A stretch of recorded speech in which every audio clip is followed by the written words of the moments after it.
आखिर क्या कारण रहा होगा कि लगभग 600 फीट की ऊंचाई पर एक सुनसान पहाड़ी के ऊपर इस रहस्यमय मंदिर का निर्माण किया गया। प्रयागराज से 200 किलोमीटर दूर यह है मध्य प्रदेश के सतना जिले में स्थित मैहर।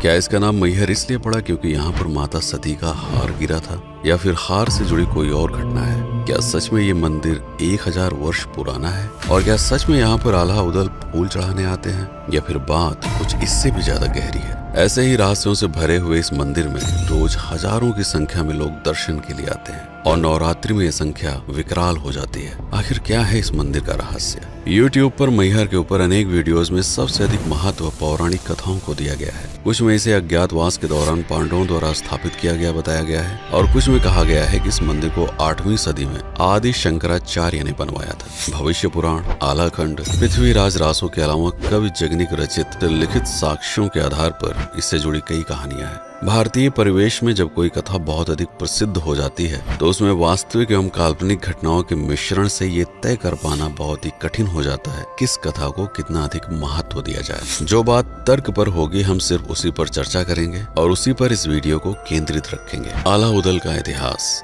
लगभग 800 साल पहले यानी 12वीं सदी में महोबा के आखिरी चंदेल राजा थे, राजा परमर्दिदेव उर्फ परमाल, जिनकी पत्नी थी रानी मल्हाना। एक दिन जंगल से लौटते हुए त्रिकोट पहाड़ी के निकट राजा परमाल ने 2 पहलवानों का मल्ल युद्ध देखा। उनके युद्ध कौशल से प्रभावित होकर वह उन्हें अपने साथ महोबा ले आए। उनके नाम थे जसराज और बच्छराज। जसराज को जासर के नाम से भी पुकारा जाता था। ये लोग वनाफर जाति से थे। कुछ इन्हें अहिर मानते हैं तो कुछ क्षत्रिय। राजा के कहने पर जासर महोबा तो आ गया था, लेकिन जंगलों में अपनी पत्नी देवकी उर्फ देवला और 2 बेटे आल्हा और उदल को छोड़कर। लेकिन जाने से पहले राजा परमाल ने उसकी पत्नी देवला को अपने गले का हार और स्वर्ण मुद्राएं भेंट स्वरूप दिया था, ताकि आल्हा उदल का लालन पालन आसानी से हो सके। जसराज और बच्छराज ने महोबा को सुरक्षित रखने के लिए कई युद्ध लड़े। ऐसे ही जब माढ़ोगढ़ का राजा करिया राय ने महोबा पर आक्रमण किया तो दोनों योद्धा पूरी शक्ति से लड़े, लेकिन करिया राय ने उन्हें बंदी बना लिया और यातना देते हुए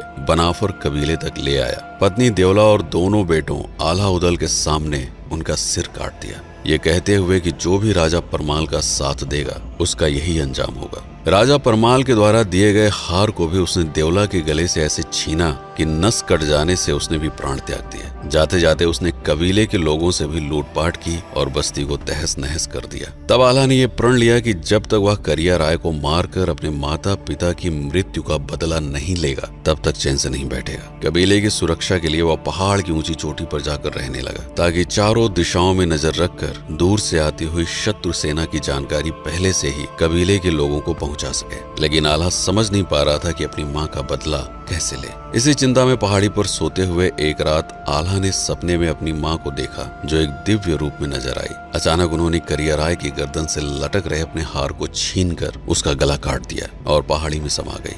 अपनी माँ का जो स्वरूप आल्हा ने सपने में देखा, उसी स्वरूप को उस पहाड़ी पर स्थापित करके वह रोज उनकी पूजा करने लगा। आल्हा पर इस सपने का बहुत गहरा प्रभाव हुआ। सपने को वह माँ का आदेश मानकर करिया राय से युद्ध करने के लिए अपनी गुप्त सेना बनाने लगा। कबीले के लोगों को मल्ल युद्ध का प्रशिक्षण देने के लिए उसने त्रिकूट की पहाड़ियों में एक गुप्त अखाड़ा बनाया। इधर राजा परमाल की सेना बिना किसी योग्य सेनापति के निरंकुश व कमजोर हो चुकी थी। राजा परमाल तक जब इस गुप्त अखाड़े की जानकारी पहुंची तो वह स्वयं आल्हा से मिलने पहुंचे और उन्हें अपने साथ महोबा ले आए। रानी मल्हाना ने दोनों को अपने बच्चों की तरह स्वीकार करके उनका लालन पालन किया। शीघ्र ही युद्ध का प्रशिक्षण पूर्ण करके आल्हा ने सेनापति के रूप में युद्ध भूमि में कदम रखा और करिया राय की गर्दन काटकर पहाड़ की चोटी पर स्थापित की गई अपनी माँ की मूर्ति के चरणों में समर्पित कर दिया। तभी से उस मूर्ति को माँ शारदा के नाम से पुकारा जाने लगा। शारदा यानी सरस्वती अर्थात विद्या, वाणी और आध्यात्म की देवी, जिससे आल्हा को प्रेरणा मिली करिया राय को मारने की। चूंकि आल्हा ने करिया राय को मारकर अपनी माँ का हार वापस लेकर उस मूर्ति पर चढ़ाया था, तब से इस क्षेत्र को मैहर के नाम से जाना जाने लगा। कहते हैं अपने जीवन के आखिरी 12 साल आल्हा ने इसी मंदिर में समाधि और ध्यान करते हुए बिताया, अपनी माँ के उस दिव्य स्वरूप को फिर से देखने के लिए। लेकिन आल्हा को वो दर्शन हुए या नहीं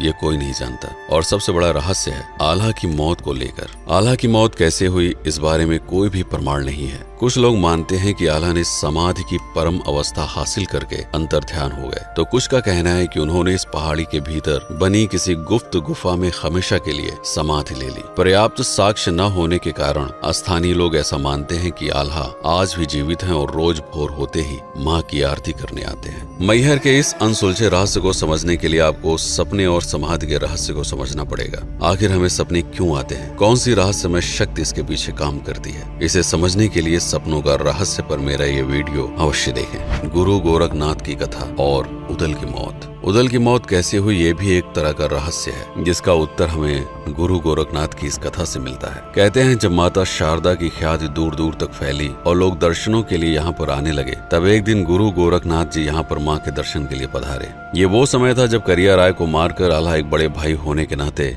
उदल की परवरिश करने में पूरी तरह से समर्पित हो चुके थे। उसे अपनी मृत्यु का भय नहीं था, लेकिन अपने छोटे भाई उदल को अपने प्राणों से भी अधिक प्यार करता था, इसलिए अब वह युद्ध से परहेज करने लगा था। तब गुरु गोरखनाथ ने इसी मंदिर में आल्हा को यह समझाया, तुम एक वीर योद्धा हो और तुम्हारा काम है अपने मातृभूमि के लिए जीना और मर जाना। आल्हा के दिल से मृत्यु का भय निकालने के लिए उन्होंने कहा, हर युद्ध में तुम्हारी जीत होगी, जिस पर जाने से पहले तुम दोनों इस मंदिर में भोर होते ही सबसे पहले माँ का आशीर्वाद लेकर निकलोगे। गुरु की आज्ञा को देववाणी मानकर आल्हा ने किसी भी युद्ध पर जाने से पहले अपने भाई उदल के साथ इस पहाड़ की कठिन चढ़ाई को चढ़कर माँ के दर्शन के लिए आते थे। अब ये एक संयोग था या गुरु का आशीर्वाद, उन्होंने कई लड़ाइयों में विजय प्राप्त की।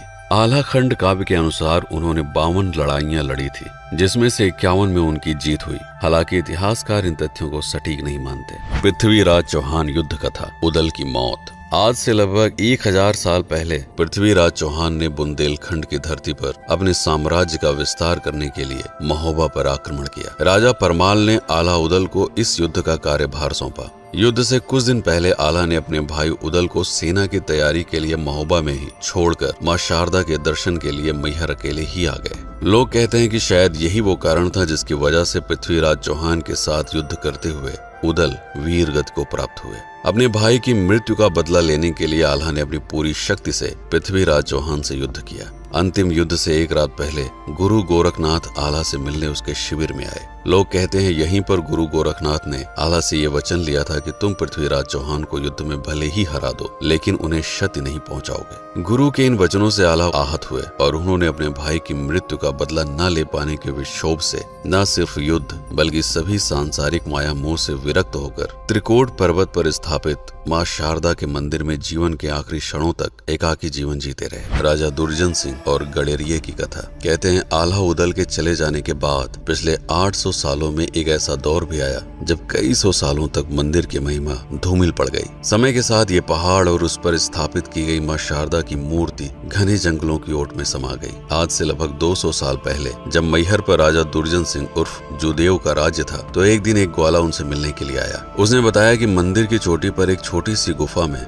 माँ की एक मूर्ति है, जिसके गले में एक हार है और उसके आसपास भी तरह तरह के आभूषण फैले हुए हैं। देखने से ऐसा लगता है कि वह मूर्ति सैकड़ों साल पुरानी है। सभा में मौजूद इतिहास की गहरी समझ रखने वाले एक मंत्री ने शंका जताई कि शायद ये वही मूर्ति हो सकती है जिसके बारे में कहा जाता है कि आल्हा ने स्थापित किया था। राजा दुर्जन सिंह तत्काल ही उस चरवाहे के साथ वहां पर पहुंचे और सारी बातें सच निकली। सैकड़ों साल पहले लोगों द्वारा चढ़ाए गए आभूषण आज भी उस मूर्ति के आसपास बिखरे हुए थे। मैहर को आर्थिक रूप से पुनः संपन्न बनाने के लिए उन्होंने मंदिर का निर्माण कराया और पहाड़ी के चारों तरफ घुमावदार सीढ़ियां बनवाई। मंदिर के प्रचार प्रसार के लिए भी उन्होंने एक समिति का गठन किया और इस तरह से आज मैहर माता का मंदिर दूर दूर तक अपनी पौराणिक और ऐतिहासिक ख्याति के लिए जाना जाता है। आज न सिर्फ पर्यटन बल्कि कई फैक्ट्रियों से भी मैहर की अर्थव्यवस्था चलती है। आशा है आपको ये वीडियो पसंद आया होगा। ऐसे ही ऐतिहासिक एवं धार्मिक स्थलों के ऊपर तथ्य के साथ प्रमाणित वीडियो देखने के लिए चैनल को सब्सक्राइब करना न भूलें।